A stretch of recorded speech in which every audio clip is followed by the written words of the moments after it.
नमस्कार साथियों, मैं कमला चौधरी कलाम एकेडमी के यूट्यूब चैनल पे आपका हार्दिक अभिनंदन करती हूँ।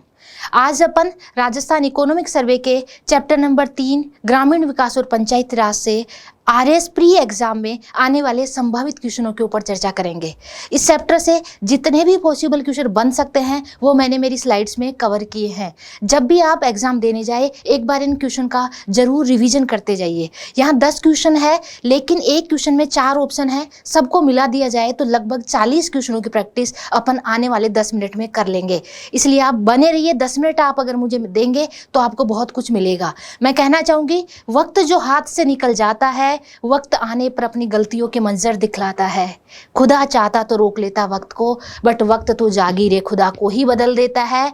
तो आप अपने 24 घंटे में 10 मिनट देके बहुत कुछ गेन कर सकते हैं। चलिए शुरू करते हैं आज की क्लास का पहला क्वेश्चन। राजीविका परियोजना के संदर्भ में विचार कीजिए।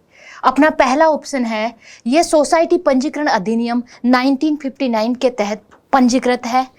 इसका अध्यक्ष मुख्यमंत्री होता है।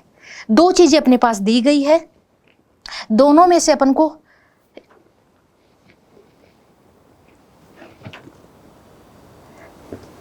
ये चयन करके ये बताना है कि सही उत्तर कौन सा है। अपन को सही उत्तर का चयन करना है। तो इससे पहले मैं राजीविका के बारे में थोड़ा सा आपको बता देती हूँ 2 लाइन में, उसके बाद अपन इस क्वेश्चन का आंसर करेंगे। राजीविका, राजस्थान ग्रामीण आजीविका विकास परिषद।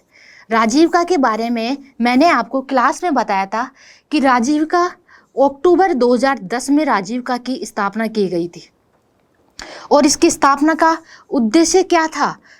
जो ग्रामीण गैर निर्धन परिवार है उनमें आजीविका के स्रोतों में वृद्धि करना इस योजना का महत्वपूर्ण उद्देश्य था। अगर इस योजना के वित्त पोषण की बात करें तो भारत सरकार इसका वित्त पोषण करती है। इस योजना का अध्यक्ष, जो राजीविका परियोजना का अध्यक्ष है, वो मुख्यमंत्री सीएम जी है और अभी राजस्थान के इसके अध्यक्ष सीएम अशोक गहलोत जी है। अब अपन राजीविका परियोजना के उद्देश्य पढ़ा, इसकी शुरुआत पढ़ी, इसका वित्त पोषण पढ़ा और इसके अध्यक्ष कौन है, इन 3-4 चीज़ों के बारे में पढ़ा। राजीविका की विशेषताएं भी मैंने आपको क्लास में पढ़ाई थी और इसकी उपलब्धियां अपन ऑलरेडी पढ़ चुके हैं। तो अब इन 4 पॉइंट के बेसिस पे इसका अपन आंसर करते हैं। इसका जो पंजीकरण हुआ वो सोसाइटी रजिस्ट्रेशन अधिनियम 1958 के तहत ये एक स्वायत्त शासित संस्था के रूप में पंजीकृत की गई है।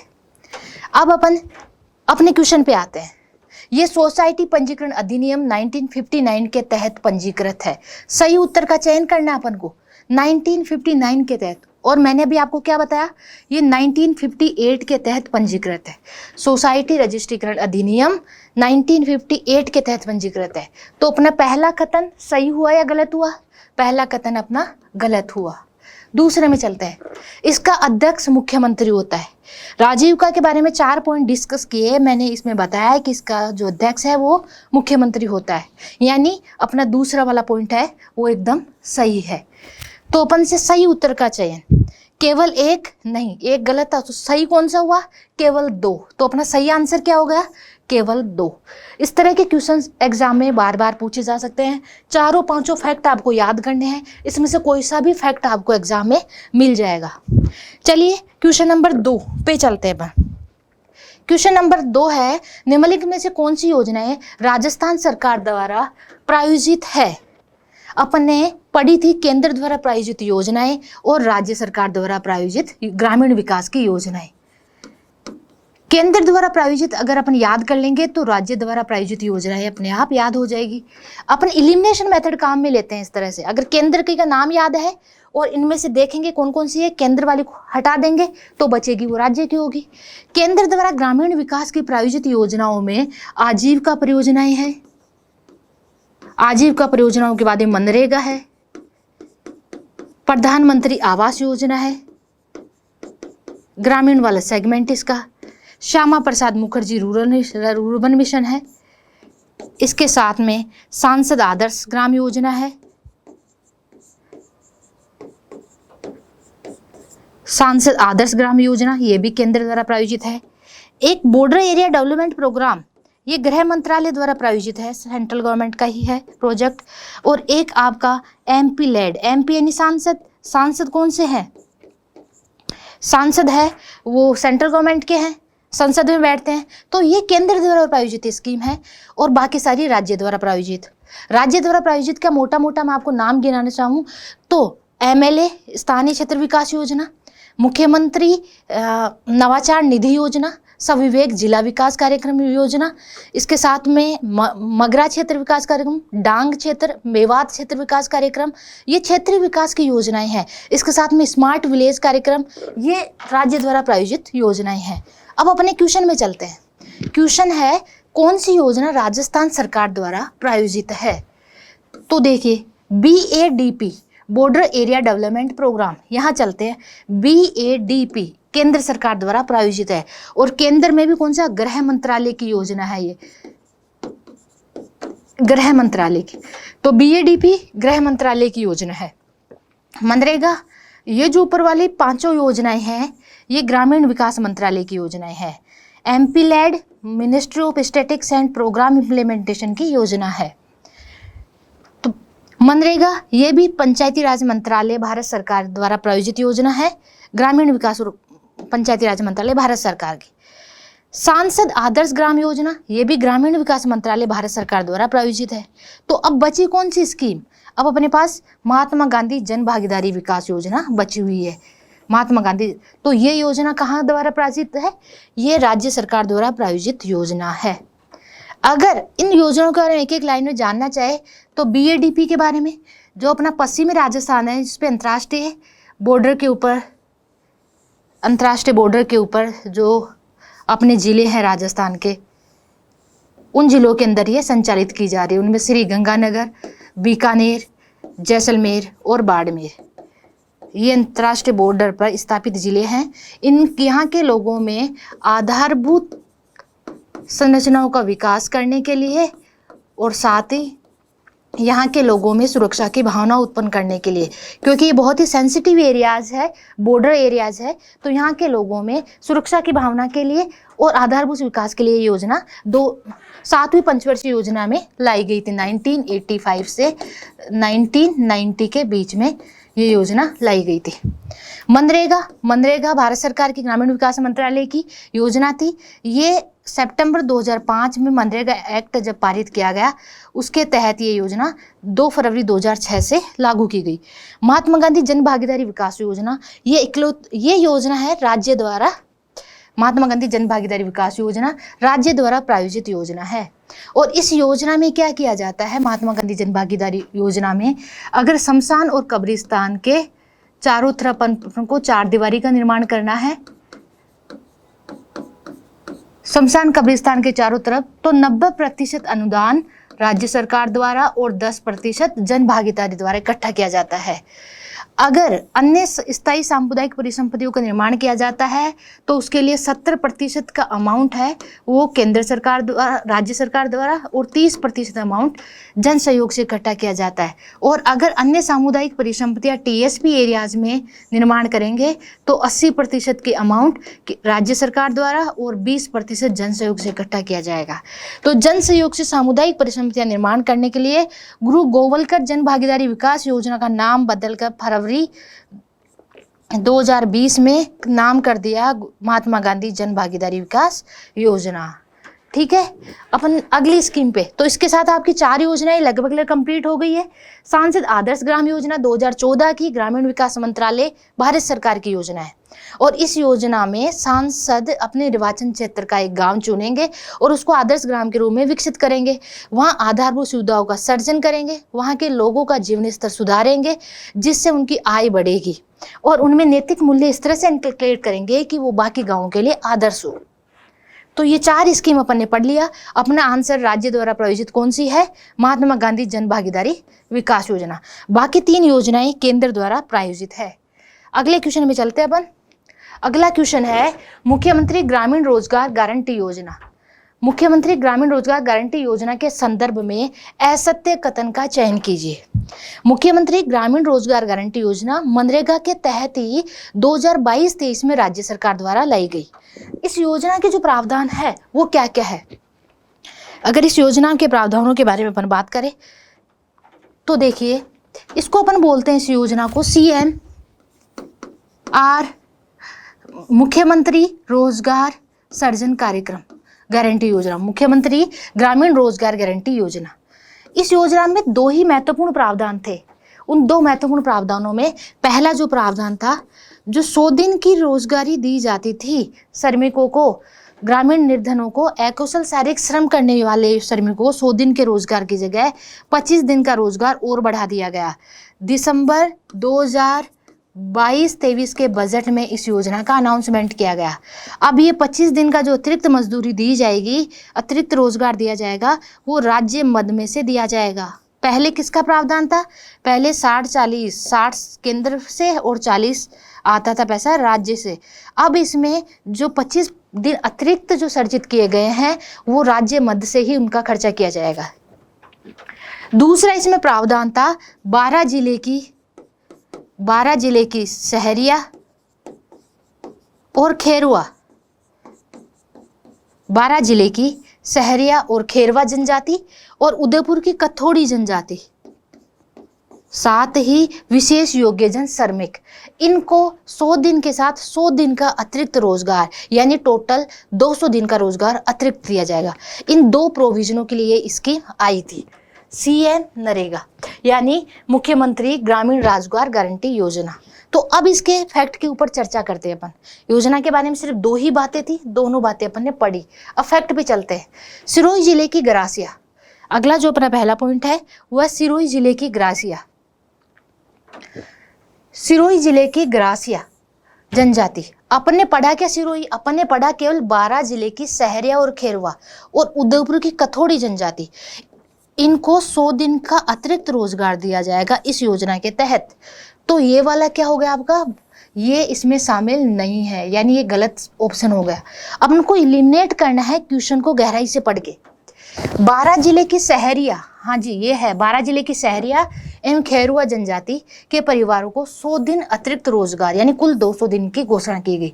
बाकी क्वेश्चन का सारा पोर्शन सही है, लेकिन ऊपर वाला ये चीज गलत है। दूसरे ऑप्शन में चलते हैं। अपन को इसमें से असत्य कथन का चयन करना है। 4 कथनों में से कौन सा असत्य है? तो पहला ही कथन अपना असत्य हो गया, क्योंकि सिरोही जिले की ग्रासिया जनजाति अपन ने शामिल नहीं करी है मुख्यमंत्री ग्रामीण रोजगार गारंटी योजना में।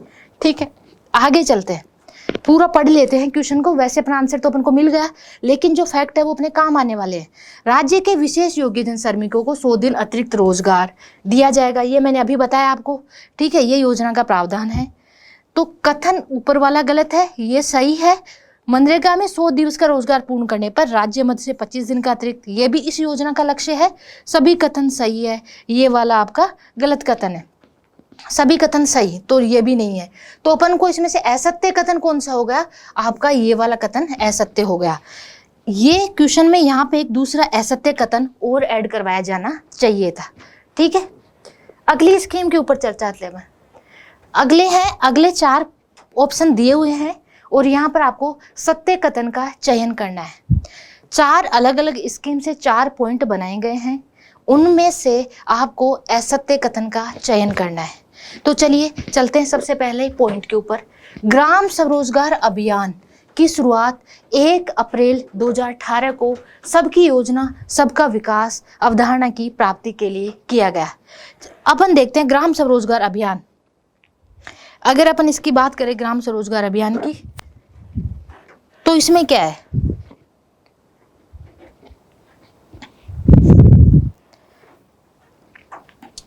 ग्राम स्वरोजगार अभियान की अगर अपन बात करें तो थोड़ा सा मैं आपको आगे चल के बता देती हूँ एक बार। इसमें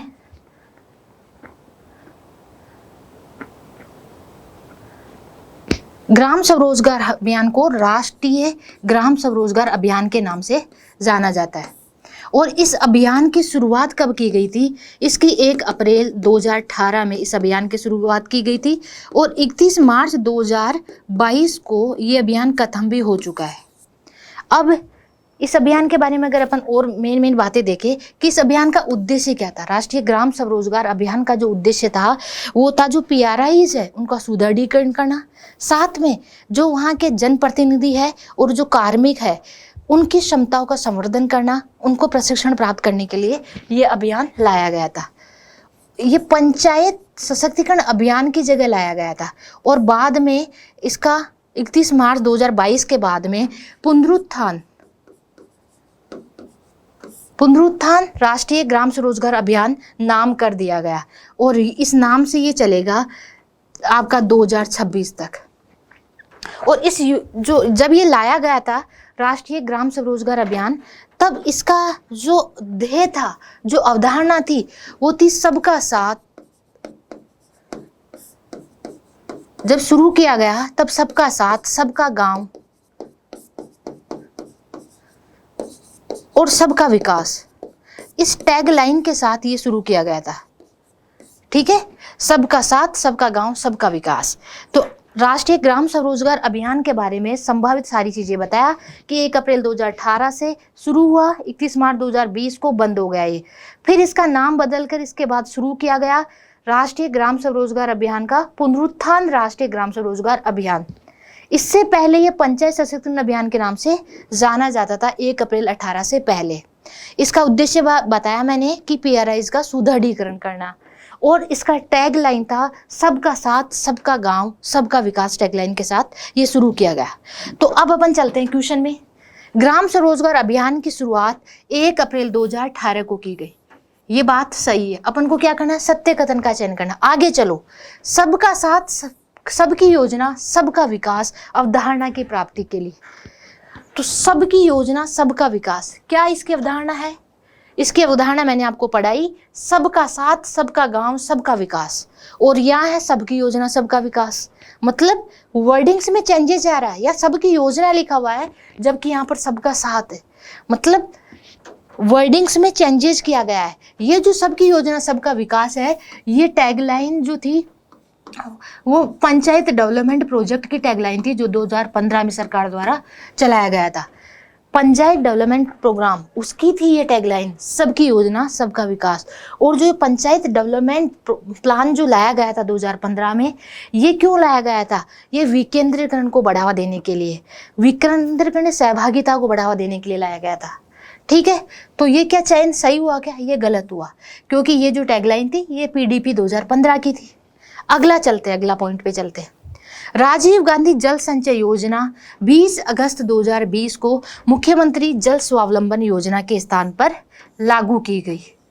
ठीक है, ये बात तो सही है कि ये मुख्यमंत्री जल स्वावलंबन योजना के स्थान पे लाई गई, लेकिन ये लाई गई थी 20 अगस्त 2019 को। 20 अगस्त 2019 को लाई गई थी, तो ये फैक्ट गलत हो गया आपका। और जो राजीव गांधी जल संचय योजना लाई गई थी, इसका उद्देश्य क्या था?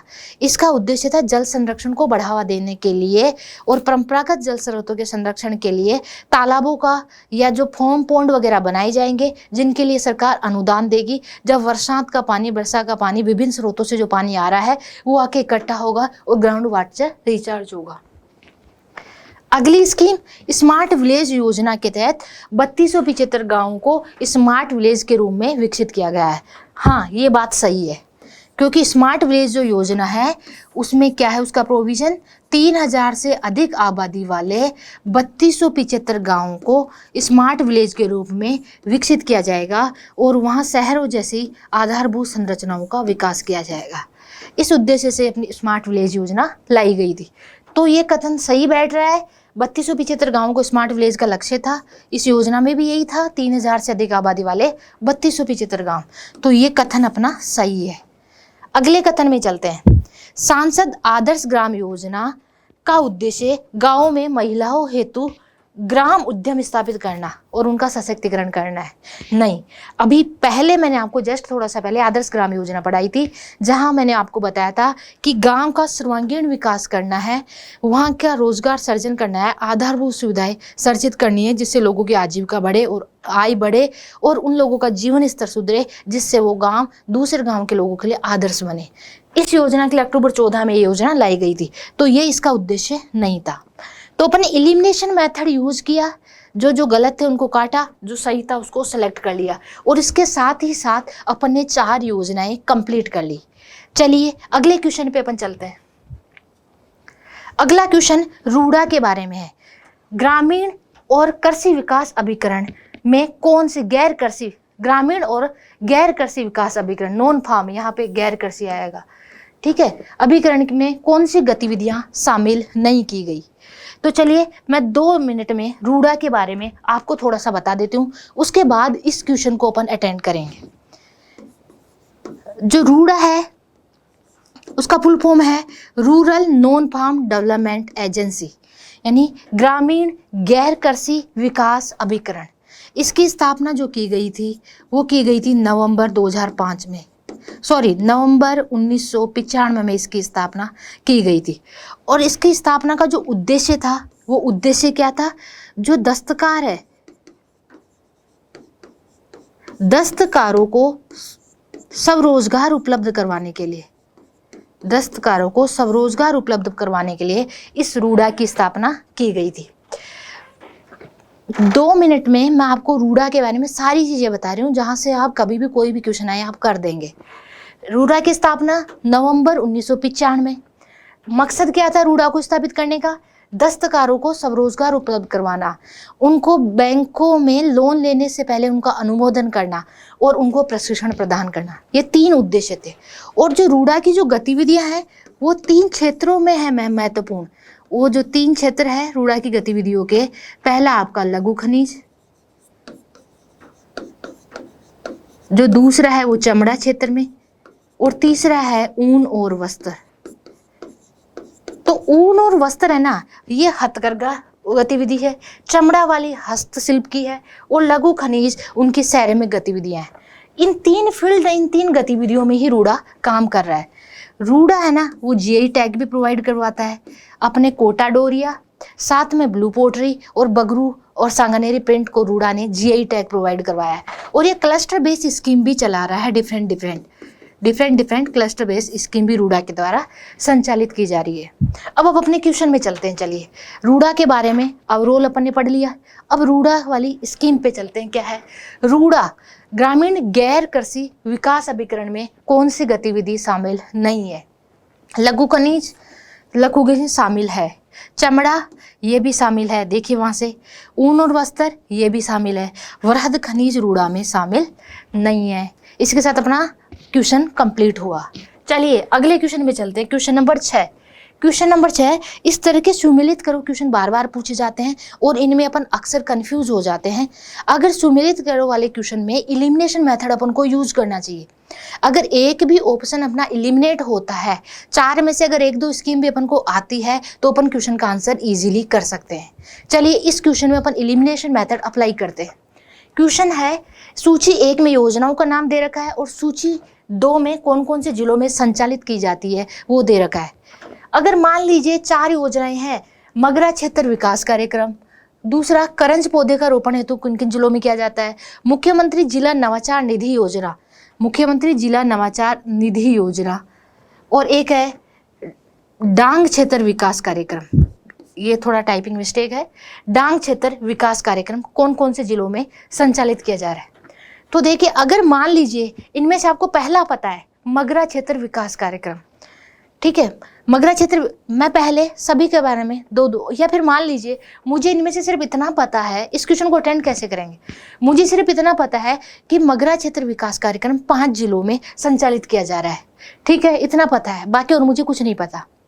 यानी मगरा क्षेत्र विकास कार्यक्रम 5 जिलों में, तो 5 जिले कहाँ दे रखे हैं क्या, 5 जिलों के 16 खंडों में संचालित किया जाता है, ठीक है। ए में क्या आएगा 2, कौन सा ऑप्शन है जिसमें ए में 2 आ रहा है, ए में 2, इस केवल एक ही ऑप्शन है, तो जब ए में 2 इसमें आ रहा मतलब अपना आंसर वो होगा। ये तो मैंने आपको इलिमिनेशन मेथड बताया कि अगर 4 में से 1 आता है तो भी आप क्वेश्चन अटेंड कर सकते हैं। अब एक बार इन स्कीम्स के बारे में 1 मिनट में शॉर्ट में अपन पढ़ लेते हैं। मगरा क्षेत्र विकास योजना है, ये क्या है, ये अपना राजस्थान का मैप है, और राजस्थान के मैप में अगर आप देखेंगे तो जो दक्षिणी मध्य जिले हैं ABC, यानी अजमेर, भीलवाड़ा, चित्तौड़गढ़, पाली और राजसमंद, जो ये अपनी अरावली इस तरह से जा रही है, तो जो अरावली से घिरे हुए दक्षिणी मध्य 5 जिले हैं, उन 5 जिलों में मगरा जनजाति रहती है, उनके विकास के लिए मगरा क्षेत्र विकास योजना 2005-6 से संचालित की जा रही है, ठीक है। अगली योजना, करंज पौधे हेतु उपयुक्त कौन कौन से जिले हैं? तो जो बायोफ्यूल प्राधिकरण है उसने 8 पूर्वी जिलों को करंज के उत्पादन के लिए महत्वपूर्ण माना है। 8 पूर्वी जिले कौन कौन से हैं? ये वाले, ये जो अपने 8 पूर्वी जिले हैं, भरतपुर, धौलपुर, करौली, सवाई माधोपुर, साथ में 12 हो गया आपका बूंदी, कोटा, बूंदी और झालावाड़। ये जो पूर्वी जिले हैं जहाँ चंबल नदी बहती है, इसमें जो आएगा आपके 8 पूर्वी जिले करंज के पौधों के लिए। तो उन जिलों का अगर मैं नाम बताऊं तो इसमें जयपुर और टोंक शामिल है, जयपुर और टोंक भी शामिल है पूर्वी जिलों के अंदर। ठीक है।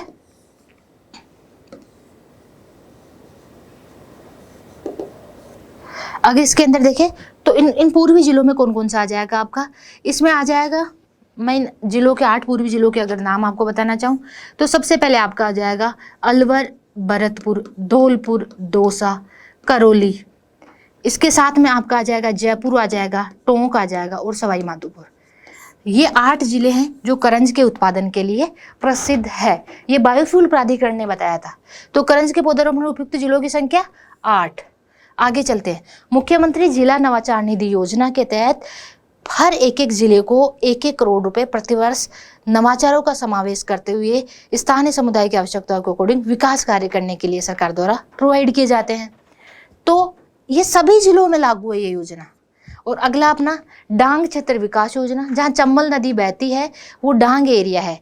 ठीक है। कोटा, बूंदी, बारा, झालावाड़ और जो भरतपुर, धौलपुर, सवाई माधोपुर, करौली, इन 8 जो पूर्वी जिले हैं वो डांग क्षेत्र विकास योजना। और उन 8 जिलों की भी 26 पंचायत समितियों में ये योजना चलाई जा रही है। तो इसका ऑप्शन कौन सा हो जाएगा? ये हो जाएगा। इन ऑप्शन के अकॉर्डिंग अपन देखेंगे तो ए में 3 है, देखिए इनके अकॉर्डिंग ए में 2 है, बी में 3 है, सी में 4 है और डी में 1, यानी अपना आंसर डी सही रहेगा। ये अपने 4 योजनाएं इसी के साथ अपन ने कंप्लीट करी। अगले क्वेश्चन में अपन चलते हैं। अगला क्वेश्चन है, विधायक क्षेत्रीय विकास योजना में वर्ष 21-22 के लिए विधायक निधि को बढ़ाकर कितना कर दिया गया? यानी एमएलए लेड स्कीम में 21-22 में कितना कर दिया और पहले कितना था? तो इसलिए मैं 1 मिनट में एमएलए लेड के बारे में 2 चीज़ आपको बताना चाह रही हूँ कि ये एमएलए लेड स्कीम क्या है। यानी विधायक स्थानीय क्षेत्र विकास योजना 1999 2000 में ये शुरू की गई थी। और इस योजना के तहत जो प्रत्येक एमएलए है वो अपने संसदीय क्षेत्र, अपने विधानसभा क्षेत्र में 5 करोड़ रुपए के विकास कार्य प्रतिवर्ष करवा सकता है। इससे पहले जो ये राशि थी ये 2.25 करोड़ रुपए थी। और ये 5 करोड़ राशि 2021-22 के बजट में सरकार ने परिवर्तित करी। और इस राशि में से भी अब जो 5 करोड़ कर दिया उसमें से भी 20% आपको SC/ST पे खर्च करना है और 20% की राशि सामुदायिक परिसंपत्तियों के निर्माण के खर्च करनी है। ठीक है। तो ये आपकी एमएलए लेड स्कीम की मेन बात है। स्थापना कब हुई? 1999-2000 में 5 करोड़ रुपए राशि कर दी गई 21-22 में। इससे पहले 2.25 करोड़ थी। 20% उसमें से SC/ST पे खर्च करनी है और 20% राशि सामुदायिक परिसंपत्तियों के निर्माण में खर्च करनी है। तो अब अपने क्वेश्चन में चलते हैं कि बढ़ाकर कितनी कर दी? 5 करोड़ कर दी। पहले 2.25 करोड़ रुपए की ये राशि थी। ठीक है। अगला क्वेश्चन है, मिशन अमृत सरोवर के तहत राज्य के प्रत्येक जिले में कितने अमृत सरोवर बनाने का लक्ष्य रखा गया है? तो मिशन अमृत सरोवर को मैं 1 मिनट में आपको पढ़ा देती हूँ क्या है, उसके बाद इसके आंसर पे काम करेंगे। मिशन अमृत सरोवर, ये जो मिशन अमृत सरोवर है ये नरेगा के तहत लाया गया एक पहल है। और इस पहल के तहत क्या किया गया है, देश के प्रत्येक जिले में, हर एक जिले में 75 अमृत सरोवर यानी तालाबों का निर्माण किया जाएगा। और जो तालाब बनाए जाएंगे ना, जैसे ये तालाब बना दिया, वो तालाब नरेगा के तहत बनाए जाएंगे। और एक तालाब की जो क्षमता होगी वो 10,000 क्यूबिक मीटर तक उसमें पानी आ सकता है, इतनी उन तालाबों की क्षमता होगी। और जो एरिया है ना, 1 एकड़ के एरिया में ये तालाब बनाए जाएंगे, यानी 0.4 हेक्टेयर लगभग। ठीक है। तो मिशन अमृत सरोवर का उद्देश्य क्या था? देश के प्रत्येक जिले में, राजस्थान में पहले 33 जिले थे, तो 33 जिले में इसका टारगेट रखा गया था 33 इंटू 75, आप देख लीजिए, तो 2475 अमृत सरोवर निर्माण करने का लक्ष्य रखा गया था। तो प्रत्येक जिले में एक एक, तो आंसर प्रत्येक जिले में कितना? प्रत्येक जिले में 75 का टारगेट रखा गया था। 3375 राजस्थान में, 2475 अमृत सरोवर बनाने का इस स्कीम का टारगेट था। अगला क्वेश्चन अपन चलते हैं, मनरेगा के बारे में असत्य कथन का चयन करना। क्वेश्चन को पढ़ते टाइम ध्यान से पढ़ना है, अपन अक्सर यहीं पे गलतियां कर जाते हैं, ठीक है। और एक बात याद रखना, मनुष्य गलती का पुतला है जो अक्सर हो ही जाती है, जो कर ले ठीक गलती को उसे इंसान कहते हैं, पराया दर्द अपनाए उसे इंसान कहते हैं। इसलिए अपनी गलतियों को हमेशा सुधार करना, असत्य कथन का चयन करना है मनरेगा के बारे में। तो देखिए 3-4 फैक्ट मैंने आपको क्लास में पढ़ाए थे, एक बार यहाँ फिर से डिस्कस कर लेते हैं मनरेगा के बारे में। जो मनरेगा थी, ये सबसे पहले सितंबर 2005 में इसके लिए एक्ट पारित किया गया, और जब पहली बार ये योजना फरवरी 2006 में देश के 200 जिलों में लागू की गई, और इसमें राजस्थान के 6 जिले शामिल थे। फिर 1 अप्रैल 2008 को ये देश के सभी जिलों में लागू की गई, और 2 अक्टूबर 2009 में इसका नाम बदलकर नरेगा से मनरेगा कर दिया गया। ठीक है, ये इसके बारे में इम्पोर्टेंट फैक्ट हो गए। और लागू क्यों की गई थी? जो निर्धन ग्रामीण लोग हैं उनको रोजगार प्रदान करने के लिए इसकी लागू की गई थी 2 फरवरी 2006 को। अब इसके बारे में असत्य कथन का अपन को चयन करना है, ठीक है।